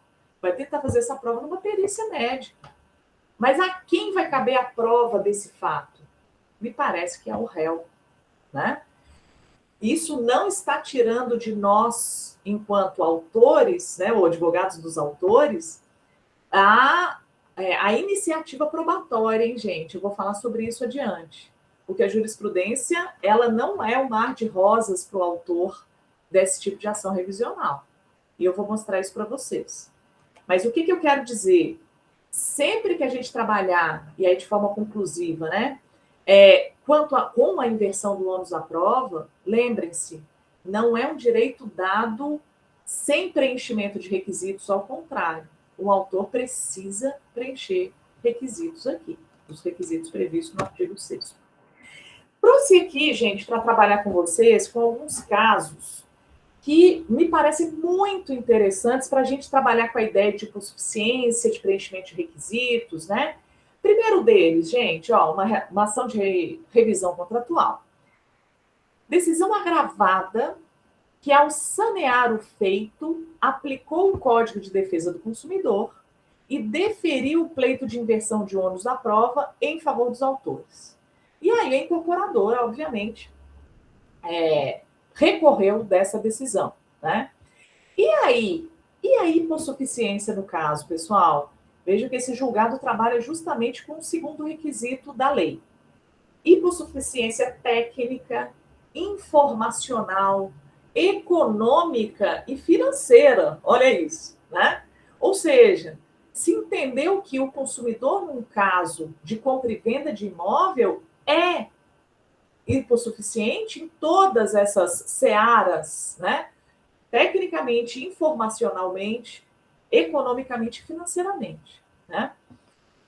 Frente à incorporadora agravante, construtora de grande porte, inversão do ônus da prova escorreita, ou seja, correta, né? Fidedigna, né? Em questão envolvendo construtora, incorporadora, né, gente, é muito comum a inversão do ônus da prova, né? Uma questão que se discute muito quando o adquirente, gente, ele tem conhecimento técnico. Vamos imaginar um adquirente que seja engenheiro, ou um adquirente que seja advogado, né? Porque, a depender do tipo de prova que tem que ser produzida, o consumidor tem, no caso concreto, conhecimento suficiente para produzir uma boa prova. Mas, de novo, principalmente nesse tipo de questão, a gente pode falar, né? Revisão contratual por desproporção das parcelas, isso é muito comum, né? Valores que são embutidos nas parcelas vindouras, né? Isso, por exemplo, né? Quem me conhece, né? Meus alunos, estou vendo alguns aqui, quem me conhece sabe, eu sou absolutamente ignorante nessa seara, né? Colocou número, eu definitivamente eu sou hipossuficiente reconhecida, né? Então, não é o fato de eu ser advogada que me gera conhecimento numa área contábil. Então, essa questão, gente, ela tem que ser direcionada, por óbvio, no contexto do que vai ser objeto da revisional, né? Para se aferir se a pessoa tem ou não tem condição de produzir aquela prova de forma digna, né? Cuidado, pessoal. Aqui vou dar 2 exemplos de alertas que nós temos que ter na hora da propositura de uma ação revisional em CDC. Então, questão de conta corrente, olha lá. Não verificadas então, 2 requisitos: a verossimilhança das alegações, nem a hipossuficiência do consumidor. Impõe-se o indeferimento do pedido de inversão do ônus da prova. Esse julgado para nos lembrar que não é um direito líquido e certo em favor do autor da demanda, né? Consumidor. Os requisitos têm que ser demonstrados. Ok? E aqui, um caso julgado pelo TJ do Rio de Janeiro, pessoal, mas que acaba trazendo para a gente um fundamento muito bom, inclusive simulado lá no Tribunal do Rio de Janeiro, mas cujo fundamento jurídico pode ser aproveitado por nós. Vejam lá, pedido de revisão contratual, questão de empréstimo consignado. Alegado desequilíbrio contratual em razão de cláusulas abusivas, com cobrança de juros exorbitantes, ausência de produção de prova pericial e veio em procedência. Olha lá. Vejam que o julgado ele afirma que a situação está submetida ao CDC. Isso é importante, hein, gente? Porque muitas vezes a gente pensa, está submetido ao CDC, logo tem direito à inversão. Não é assim, né? Olha lá. Não é automaticamente assim. Aplicação da súmula 330 do TJ. Olha que súmula interessante, gente. Os princípios facilitadores da defesa do consumidor em juízo, notadamente o da inversão do ônus da prova, não exoneram o autor do ônus de fazer a seu encargo prova mínima do fato constitutivo do direito alegado. Então, vejam, de novo, vamos pensar em questão de juros bancários. Aquelas alegações genéricas, pessoal, né? Sem corroborar, né? Às vezes com pareceres de técnicos contábeis, às vezes por jurisprudência, né? Porque muitas vezes os ditames do que é abusivo, do que não é, acaba vindo pelo STJ de uma forma mais ou menos definitiva. Então, claro, trazer parâmetros de confiabilidade para o juiz é absolutamente essencial. Cuidado, né, gente? Isso vale para a inversão do ônus da prova, isso vale para a distribuição dinâmica do ônus da prova, que a gente mencionou lá do 373 do Código de Processo Civil. A gente pode jogar com essas regras até um certo limite, né? A gente não pode abrir mão da produção de prova. Não sou eu que tenho que provar, é ele, então deixa para ele a conduta mais ativa.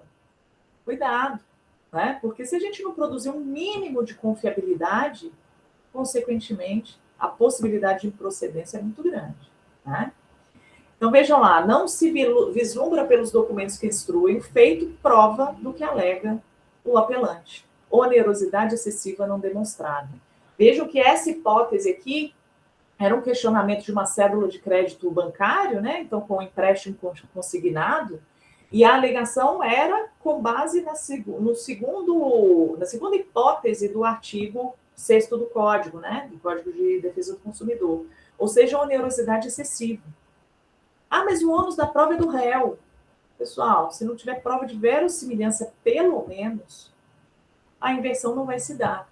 E aí a regra geral vai permanecer. Qual que é a regra geral? Incumbe ao autor da demanda revisional a prova do direito constitutivo do seu direito, né? Da prova constitutiva do seu direito. Beleza, pessoal? Ok? Bom, pessoal, dúvidas, por favor, hein? Não fiquem tímidos, né? Vou falando aqui porque quem me conhece sabe também que eu sou dessas, né? Que fala muito. Então, tô tocando, tá? Dúvidas, por favor, dei um alôzinho aí. Pessoal, vou falar de uma outra questão procedimental relevante que impacta nas revisionais de uma forma muito corriqueira. Contratos que prevêem arbitragem como forma de solução desses conflitos, né? De conflitos oriundos daqueles contratos. Muito comum, né, gente? Mas muito mesmo comum em contratos de compra e venda, por exemplo. Né? E qual é a questão, pessoal? Muitas vezes essa cláusula é imposta, né, pela construtora, pela incorporadora, imposta no sentido, olha, ou assina assim, ou então não tem compra e venda do imóvel. Né? Para quem milita na arbitragem, pessoal, a gente sabe que há desvantagens e vantagens para as partes, vamos dizer assim. Né? Vantagens, em regra, costuma ser mais célere. Atualmente, nem tanto. Eu tenho visto arbitragens demorarem muito mais tempo do que já demoraram, né? Porque os procedimentos têm ficado muito processualizados, né, gente? Então, muitos incidentes, câmaras muito cheias também demorando acima, né, do que era corriqueiro para proferirem as decisões. Mas, em regra, costuma ser mais rápido, sim.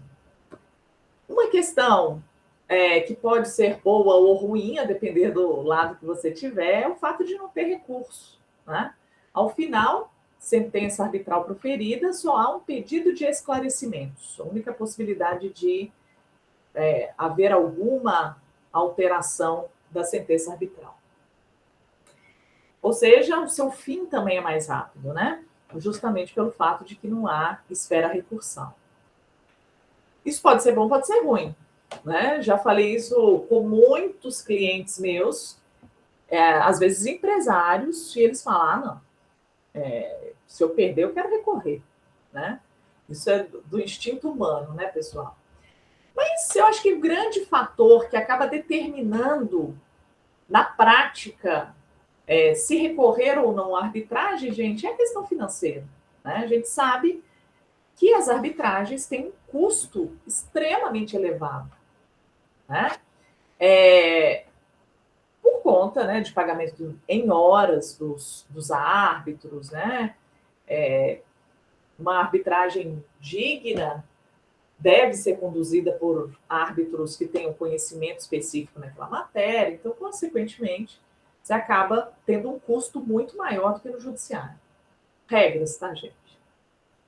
Bom, dito isso, muito comum que haja estipulação de arbitragem, pessoal, em contratos de consumo. E isso, obviamente, acaba impactando em futuros processos. Por quê? Quando assinam, né? Isso aí vale para tudo, né, gente? Quando a gente assina um contrato, a situação em regra, e sempre deve ser assim mesmo, é de uma convergência de vontades. Então, um quer vender, outro quer comprar, maravilha, melhor dos mundos, sem grandes divergências, e a gente acaba caminhando para uma convergência nesse sentido, né? Ou seja, assinatura do contrato. O problema é quando começa a conflitar, né? E está lá no contrato a previsão de arbitragem, né? Questão extremamente controvertida, gente, né? Ações revisionais, por exemplo, né? Exemplos. Ações revisionais propostas pelo consumidor em que o réu alega em preliminar a existência né, da atribuição da resolução daquele conflito a uma Câmara Arbitral determinada. Ou seja, se for acolhida essa preliminar, o processo vai ser extinto.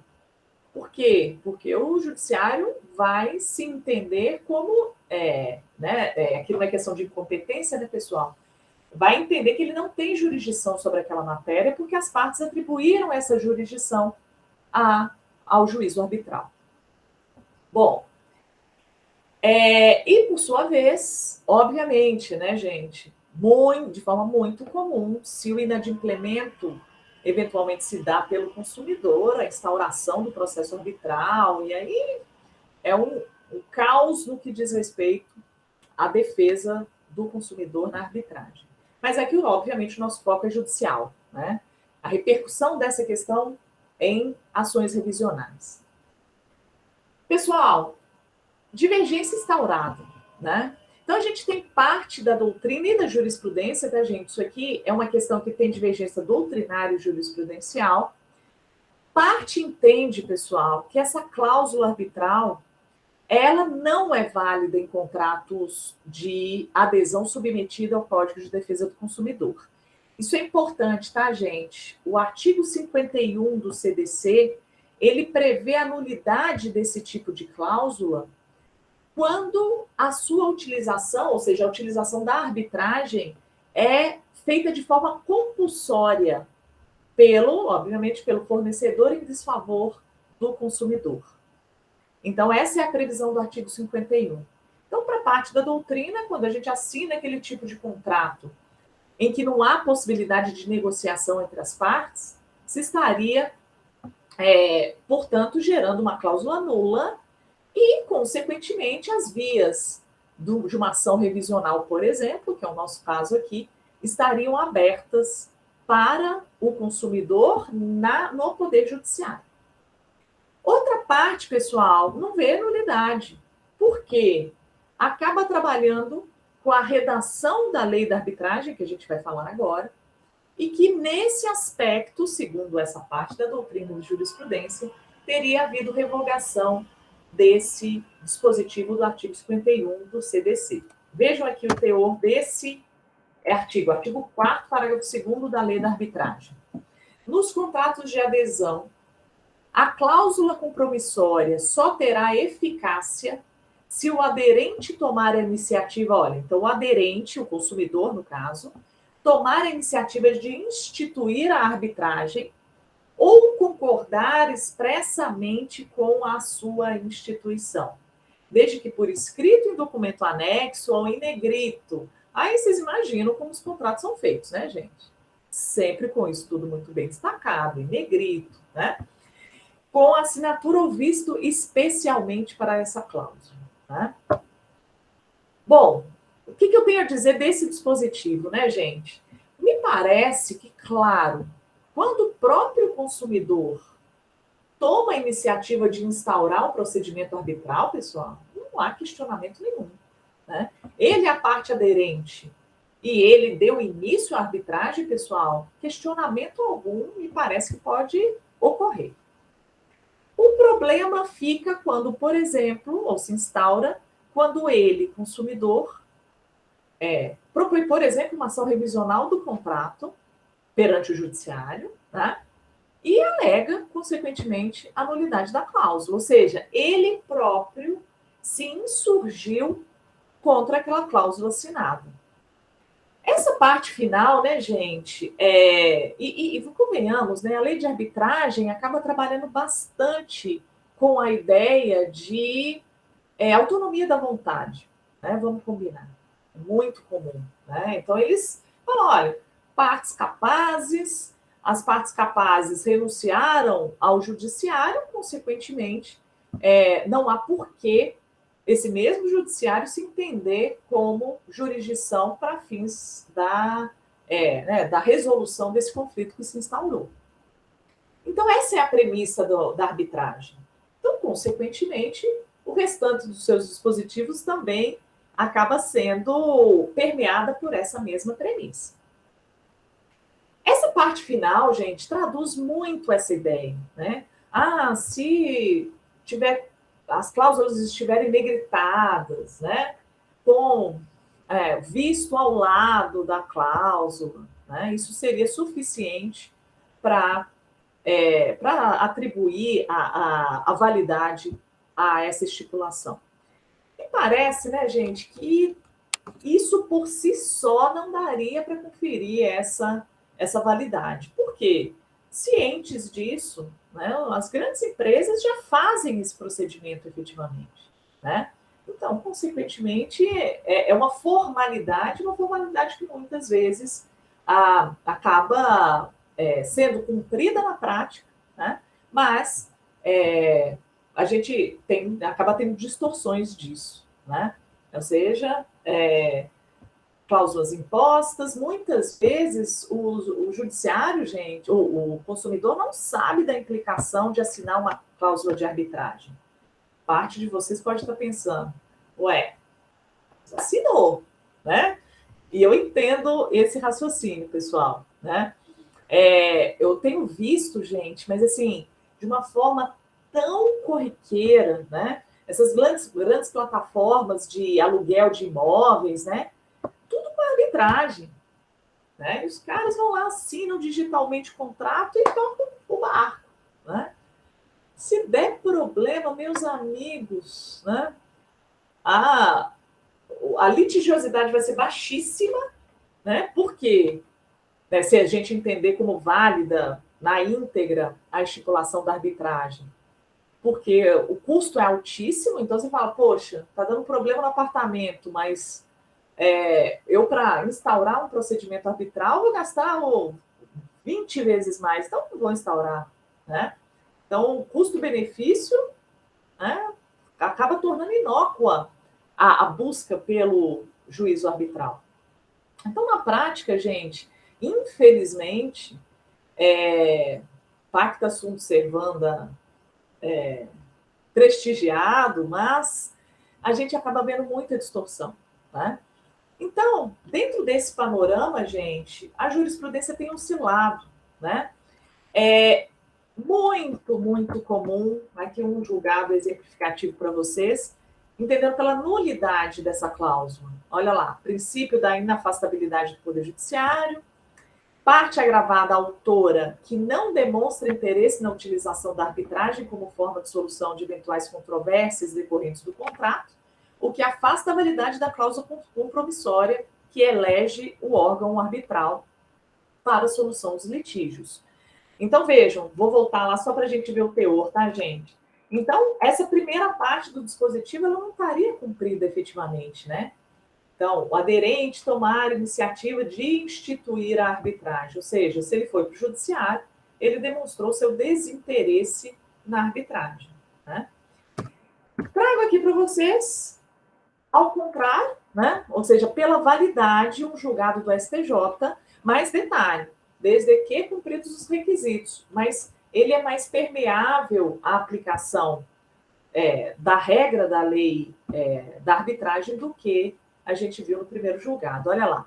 É possível a utilização da arbitragem para a resolução de litígios originados de relação de consumo, quando não houver imposição pelo fornecedor, bem como quando a iniciativa da instauração ocorrer pelo consumidor ou, no caso de iniciativa do fornecedor, venha concordar ou ratificar expressamente com a instituição.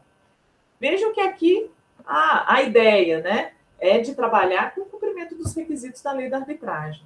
Cumpridos, né, e com a anuência do consumidor, se entende como válida a cláusula arbitral. O que é importante, né, gente, na prática? Proposta uma ação revisional, revisional com base em um contrato de consumo em que há o estabelecimento do juízo arbitral para fins de né, de solução de conflitos, eu nunca sugiro o silêncio na petição inicial. Muitos colegas preferem assim, né? Falam, não falo nada, se o réu vier alegar, aí na réplica eu contradigo. Sabe por quê, pessoal? Vejam, a gente sabe que a existência de arbitragem, ela não é matéria de ordem pública. Ou seja, o juiz não vai poder conhecer dela de ofício mesmo.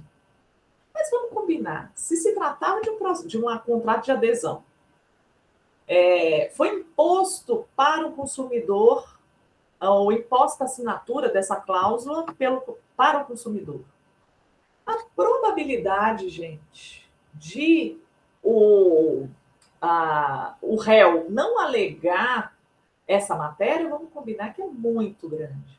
Aliás, a probabilidade é pequena, né? Ou seja, ele provavelmente vai alegar. Né? Está dentro do métier dele, ele vai alegar essa matéria. E mais, me parece mais um foco de nulidade de cláusula que a gente vai reputar como abusiva. Então, consequentemente, me parece que é causa de pedir também, claro, voltada à questão procedimental, mas me parece que é causa de pedir da petição inicial. Ou seja, um íconezinho abrindo aqui para falar da nulidade do estabelecimento da cláusula arbitral. Jurisprudência para isso temos as pamparras, né? Ou seja, a utilização da via judicial, estabelecendo aqui em prol do consumidor a possibilidade de ele abrir mão do juízo arbitral e recorrer ao judiciário. Beleza, gente? Ok? Bom, pessoal, um último tema para a gente encerrar. Apesar de o que eu chamo, né, de tempos pandêmicos já terem passado, pelo menos na sua rigidez, né, a gente está passando, na verdade, né, pela pandemia, o fato é que na pandemia, e a gente ainda tem resquícios disso no judiciário até hoje, né, a gente teve e continua tendo uma gama muito grande de ações revisionais, de contratos fulcrados, né, no CDC, ajuizadas essas ações em virtude de uma onerosidade excessiva decorrente da pandemia. Né? Duas palavras sobre isso, pessoal. É possível, ou era possível, esse ajuizamento? Né? Abstratamente sim, né, gente? Porque pode ser foco de onerosidade excessiva para uma das partes contratantes, né? Só que o que a gente tem visto, né, pessoal? Certamente vocês devem ter acompanhado isso nos escritórios de vocês, jurisprudencialmente também. O que a gente tem visto quanto à jurisprudência, né, gente? Exemplo, mensalidade escolar. Né? No meu escritório mesmo, a gente teve diversas ações, né, contra clientes nossos e de clientes nossos, questionando o valor da mensalidade escolar. Falando, olha, em virtude da pandemia, o autor deixou de auferir o valor que recebia, então não consegue pagar a mensalidade, né? O fato é, né, gente, que depois de um certo efeito manada, como a gente fala, o que é o efeito manada, né? Uma situação muito grave que acontece socialmente, como foi e é a pandemia, gerando um impacto muito grande nos contratos, e isso, obviamente, vai todo mundo para o Poder Judiciário pedindo liminar, né?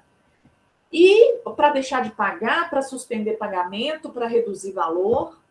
E no início desse movimento, o efeito manada de abrir as portas, né? Ou seja, de possibilitar essa revisão, ainda que provisória. Depois a gente tem um movimento inverso, né, gente? A gente tem tido um movimento de novo, pensar no contrato dentro da ideia de um equilíbrio contratual para ambas as partes, né? Por quê?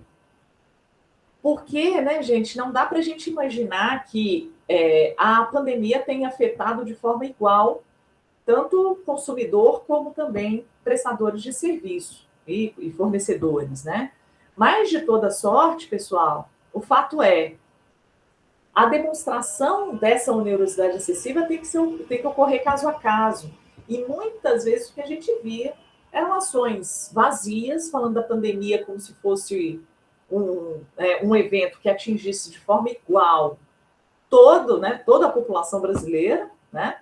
O que, na verdade, a gente sabe que não ocorreu. Ou seja, houve milionários que ficaram bilionários, né? E houve, obviamente, pessoas caindo né, abaixo da linha da pobreza, né? Mas o fato é, a pressão sobre cada tipo principalmente, né, de profissão, de exercício de atividade foi diferente.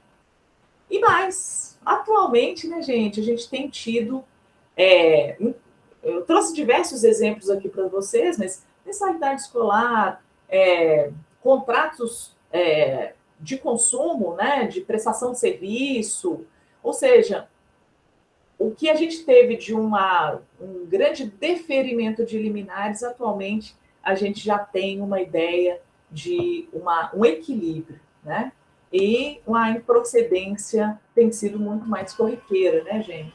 Aqui no caso, as escolas, universidades, etc., mantiveram sua estrutura e também sofreram com a pandemia, então gerando aqui a improcedência. Aqui, parcial procedência foi um caso interessante que eu localizei, pessoal, falando, olha, aqui sim teria sido demonstrada essa quebra do equilíbrio, especificamente aqui, e por isso a procedência foi parcial, né? Mas o que a gente pode ver em termos numéricos, né, quanto a essa tendência anterior é de redução, né, redução de procedência.